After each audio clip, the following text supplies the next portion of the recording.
नमस्कार दोस्तों, आज की इस वीडियो में हम कानपुर से नई दिल्ली तक की यात्रा वंदे भारत एक्सप्रेस में करेंगे। ये कानपुर सेंट्रल के प्लेटफॉर्म नंबर 1 से लिया गया 360 डिग्री का व्यू है। वंदे भारत एक्सप्रेस कुछ ही समय में इसी प्लेटफॉर्म नंबर 1 पर आने वाली है, जिसमें कि हम आज यात्रा करेंगे। वंदे भारत के प्लेटफॉर्म पर आने से पहले यह उद्घोषणा की जा रही है कि वे व्यक्ति जो इस ट्रेन के वास्तविक यात्री न हों, वे इस ट्रेन में कतई न चढ़ें। जैसा कि हम अपने सगे संबंधियों को रेलवे स्टेशन पर छोड़ने आते वक्त अन्य रेलगाड़ियों में करते हैं और गाड़ी चलने के बाद हम उतर भी जाते हैं, लेकिन वंदे भारत एक्सप्रेस में ऐसा करना संभव नहीं है। और लीजिए दोस्तों, वंदे भारत एक्सप्रेस प्लेटफॉर्म पर आ गई है।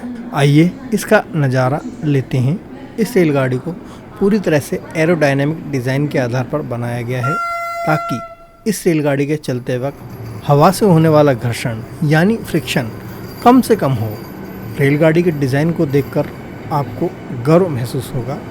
हर डिब्बे पर इलेक्ट्रॉनिक डिस्प्ले बोर्ड लगे हुए हैं, जो कि हमें यह बताते हैं कि यह डिब्बा कौन सा है।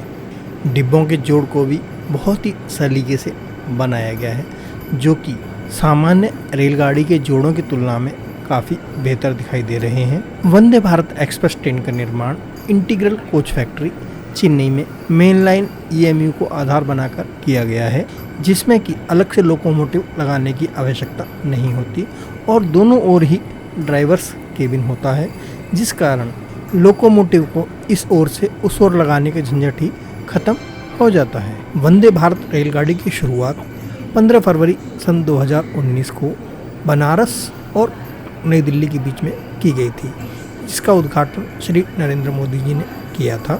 वंदे भारत ट्रेन की एक सेट की कीमत करीब 115 करोड़ रुपए है। पहली वंदे भारत ट्रेन को बनाते वक्त इसका नाम ट्रेन 18 रखा गया था, जिसे कि उद्घाटन के समय वंदे भारत नाम दे दिया गया, क्योंकि इस ट्रेन का निर्माण भारत में ही हुआ है। वंदे भारत ट्रेन की जो गति है वो करीब 160 किलोमीटर प्रति घंटा है। हालांकि टेस्टिंग के दौरान इसने करीब 180 किलोमीटर प्रति घंटे की स्पीड भी पकड़ी थी। हालांकि भारतीय रेलवे की अधिकांश पटरियां इस गति को सपोर्ट करने के लायक नहीं है, इसलिए इस ट्रेन को अधिकतम 130 किलोमीटर प्रति घंटे की स्पीड पर ही परिचालित किया जा रहा है। और लीजिए दोस्तों, हमारी ट्रेन आ गई है और इसके दरवाजे भी खुल गए हैं। दरवाज़ों का नियंत्रण ड्राइवर द्वारा किया जाता है। यदि आप अपने किसी रिश्तेदार को वंदे भारत एक्सप्रेस में बैठाने के लिए आए हैं तो उनके साथ डिब्बे में न चढ़ें। हो सकता है कि आपके उतरने से पहले ही दरवाजे बंद हो जाएं और आपको भी अगले स्टेशन तक की यात्रा करने के लिए मजबूर होना पड़े। और दोस्तों, यह है इकोनॉमी क्लास के डिब्बे के अंदर का दृश्य, जो कि बेहद ही शानदार है और इस पर आपको गर्व महसूस होगा। डिब्बों में CCTV कैमरे लगे हुए हैं, जिससे कि सुरक्षा सुनिश्चित होती है। इकोनॉमी क्लास के डिब्बे का भी आंतरिक दृश्य बेहद ही शानदार है और आपको इसमें सफ़र करने पर गर्व महसूस होगा और साथ ही यह अफसोस भी होगा कि हम आज़ादी के बाद अभी तक ऐसी ट्रेनों के लिए क्यों तरसते रहे। वंदे भारत एक्सप्रेस ट्रेन के दरवाजे अन्य ट्रेन से बिल्कुल ही अलग हैं। आप इन्हें अपनी इच्छा अनुसार नहीं खोल सकते और न ही कोई बाहरी व्यक्ति ट्रेन के किसी अनजान जगह पर रुक जाने पर ट्रेन के अंदर ही आ सकता है। इससे न केवल हमारी सुरक्षा सुनिश्चित होती है, बल्कि चोरी डकैती की घटनाएं भी काफ़ी कम हो जाती हैं। आइए अपनी सीट की ओर चलते हैं और अपनी सीट पर बैठते हैं। सीट पर विज्ञापनों की भरमार है। आगे वाले सीट के नीचे हमारे पानी की बोतल रखने की जगह दी हुई है। साथ ही एडजस्टेबल फुट पैडल भी आगे लगा हुआ है। डिब्बे के डिस्प्ले बोर्ड पर गंतव्य स्थान की सूचना और वंदे भारत एक्सप्रेस की स्पीड दर्शाई जाती है। मोबाइल या लैपटॉप चार्जिंग पॉइंट सीट के नीचे हैं और हर एक सीट के लिए एक अलग चार्जिंग पॉइंट दिया गया है, ताकि कोई झगड़ा ही ना रहे।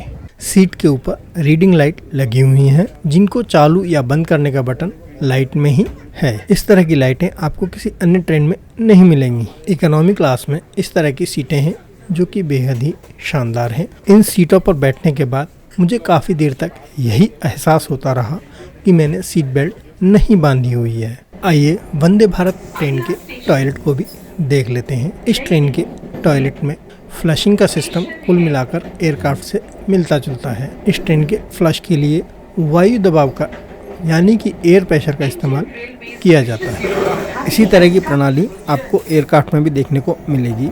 इसके अलावा टॉयलेट बेहद ही शानदार है और यदि इसमें चोरी चकारी न हो तो यह शानदार बना भी रहेगा। बाथरूम के अधिकांश पैनल फाइबर ग्लास कंपोजिट्स के बने हुए हैं, जो कि न केवल वज़न में हल्के होते हैं बल्कि ख़राब भी नहीं होते हैं और इसके अलावा फिनिशिंग भी बेहतरीन मिलती है। आइए अपनी सीट पर बैठकर कानपुर रेलवे स्टेशन से इस ट्रेन के छूटने का सीन देखते हैं।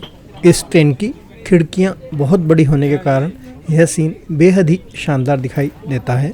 मुझे इस ट्रेन में यात्रा करने पर काफ़ी संतोष महसूस हुआ। इस सफ़र के दौरान मेरे साथ में बैठे हुए एक यात्री जो कि अमेरिका में जॉब करते हैं, उन्होंने भी इस ट्रेन की यात्रा को बेहद ही पसंद किया और अमेरिका की यात्री ट्रेनों से तुलना करने पर इसे काफ़ी बेहतर पाया। इसके अलावा जब यात्री किराए की गणना डॉलर में की गई तो इसे काफ़ी इकोनॉमिकल भी पाया, क्योंकि हम $15 की कीमत में कानपुर से दिल्ली तक का सफ़र कर लेते हैं और इसी कीमत में आपको भोजन भी प्रदान किया जाता है। मुझे तो इस ट्रेन में परोसा गया खाना बेहद ही पसंद आया। हो सकता है आपको भी पसंद आए या न आए, क्योंकि खाने की पसंद हर किसी की अलग अलग होती है और खाने के मामले में तो मैं दावे के साथ यह कह सकता हूँ कि you can not make everybody happy. कुल मिलाकर इस ट्रेन की यात्रा यादगार रही और मुझे इसमें बेहद ही अच्छा लगा। रेलगाड़ी के सफ़र को मैं बचपन से ही काफ़ी पसंद करता हूँ, विशेषकर जबकि स्लीपर का डिब्बा हो, बरसात का मौसम हो और विंडो सीट हो, चारों ओर हरियाली फैली हुई हो तो सफ़र का आनंद अलग ही होता है। विंडो सीट पर बैठने का जो आनंद है वह इस ट्रेन में भी महसूस हुआ, भले ही मैं ताज़ी हवा से वंचित रहा। तो दोस्तों, आपको भी यदि इस ट्रेन में यात्रा करने का मौका मिले तो अवश्य करें।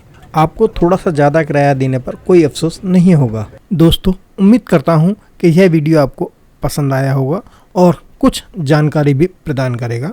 मिलते हैं अगले किसी वीडियो में, तब तक के लिए नमस्कार, जय हिंद।